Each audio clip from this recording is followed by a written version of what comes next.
We thought we knew the rules. We thought we had a map of the universe. We believed we knew how the first stars turned on and how the first galaxies grew. But the James Webb Space Telescope just looked at the dawn of time, and it told us that the map is wrong. What Webb is seeing right now isn't just a surprise. It is a crisis. It has found galaxies that shouldn't exist. It has found black holes that are too heavy for physics to explain. And it has confirmed a crack in our understanding of the universe so deep that scientists are starting to whisper that our standard model of cosmology might be broken.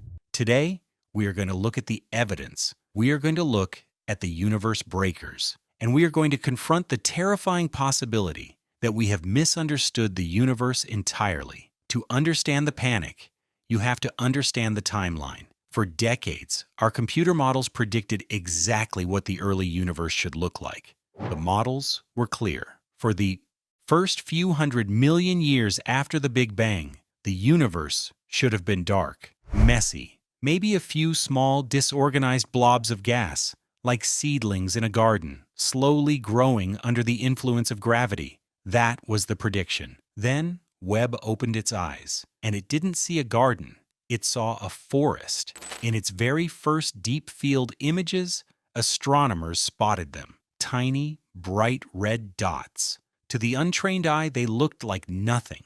But when they ran the numbers, the blood drained from their faces. These weren't small blobs of gas. They were monsters. Astronomers call them universe breakers. These are galaxies that existed just 500 to 700 million years after the Big Bang. But they are huge. Some of them contain as many stars as our own Milky Way, and that is the problem. According to the laws of physics we use today, there wasn't enough time for gravity to build things that big, that fast. It is like walking into a nursery and finding a fully grown adult sitting in a crib. It defies the timeline. If these galaxies are real, and the data says they are, then gravity must have worked differently in the past, or the universe is older than we think. But the universe breakers are just the first piece of evidence. The second clue is even more disturbing. It involves the giants of the cosmos, supermassive black holes. We know that every large galaxy has a black hole at its center. We used to think they grew slowly, feeding on gas and stars over billions of years, step by step. But Webb is finding supermassive black holes in the early universe that are simply too big. Giants that existed when the universe was an infant. How do you get a black hole with the mass of 1 billion suns when the universe is less than 1 billion years old? There is a speed limit to how fast a black hole can eat. It is called the Eddington limit.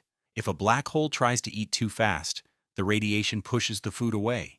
But these early black holes seem to have ignored the speed limit. They are impossibly heavy. This suggests something terrifying.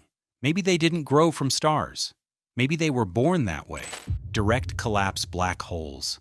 Huge clouds of gas that didn't form stars but collapsed directly into darkness. Or maybe they are dark stars. Stars made of dark matter that burn not with fusion, but with annihilation. So we have galaxies that are too big, black holes that are too heavy. But there is a third crack in the foundation. And this one is the most famous crisis in modern astronomy, the Hubble tension. This is about the speed of the universe itself. We know the universe is expanding, but we need to know how fast. Scientists have 2 ways to measure this speed. Method 1.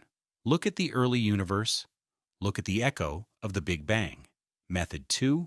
Look at the nearby universe. Look at exploding stars. These 2 methods give 2 different numbers. 67 kilometers per second versus 73 kilometers per second. They should be the same. They are not. For years, scientists hoped that our old telescopes were just making a mistake. They hoped that when Webb looked, the numbers would match. Well, Webb looked. It measured the expansion with perfect precision, and it confirmed the discrepancy. The tension is real. The early universe says one thing. The modern universe says another.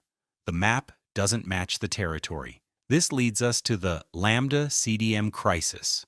Lambda CDM is our standard model of reality. It explains dark energy, dark matter, and the Big Bang. It has worked for decades, but it cannot explain what Webb is seeing. So, how do we fix physics? There are 3 theories on the table. and all of them require us to rewrite the textbooks. Theory number 1, early dark energy. What if dark energy isn't constant? What if, in the first fraction of a second after the Big Bang, there was a sudden, violent burst of extra energy? A kick that accelerated the universe faster than we predicted? This would fix the Hubble tension. It would explain why the universe looks different today than the early signal suggests. But it introduces a new force of nature that we have never seen. Theory number 2, modified gravity. Maybe our understanding of gravity is wrong. We assume gravity works the same way everywhere. But what if gravity behaves differently on cosmic scales? What if it was stronger in the early universe? Stronger gravity would pull gas together faster. It would build those impossible galaxies in record time. But if we change gravity, we break Einstein. Theory number 3, we are missing the dark ingredients. We know the universe is mostly dark matter and dark energy, but we have no idea what they are. Maybe dark matter isn't cold and slow as we thought. Maybe it interacts with itself. Maybe there is a dark sector, a whole hidden periodic table of invisible particles that we are completely blind to.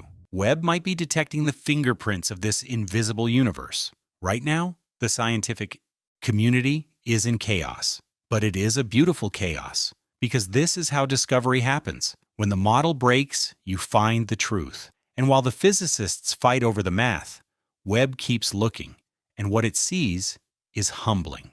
Let's zoom out for a moment. Let's talk about the true scale that this telescope has revealed. The observable universe is about 93 billion light-years across. It contains at least 2 trillion galaxies. The number of stars is roughly a 1, followed by 24 zeros.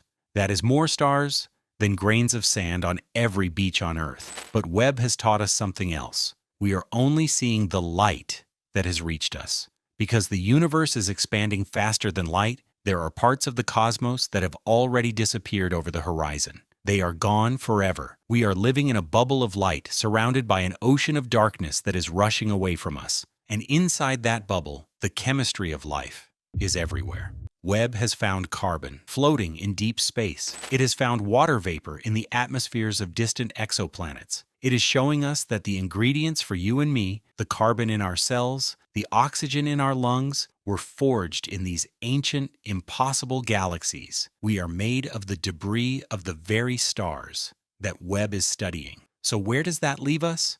We have a broken model. We have impossible galaxies. We have a universe that is expanding too fast. We have black holes that are too heavy. The James Webb Space Telescope was built to answer our questions. Instead, it gave us better questions. It showed us that the universe is not done surprising us. We thought we had the story figured out. We thought we knew the plot, but Webb just turned the page, and we realized we are only in the prologue. The universe is bigger than we thought. It is stranger than we thought. And the fact that we, tiny creatures on a rock orbiting an average star, can build a golden mirror and see the beginning of time. That might be the most impossible thing of all. Keep watching the data. The rulebook is being rewritten. In Cosmos, we trust.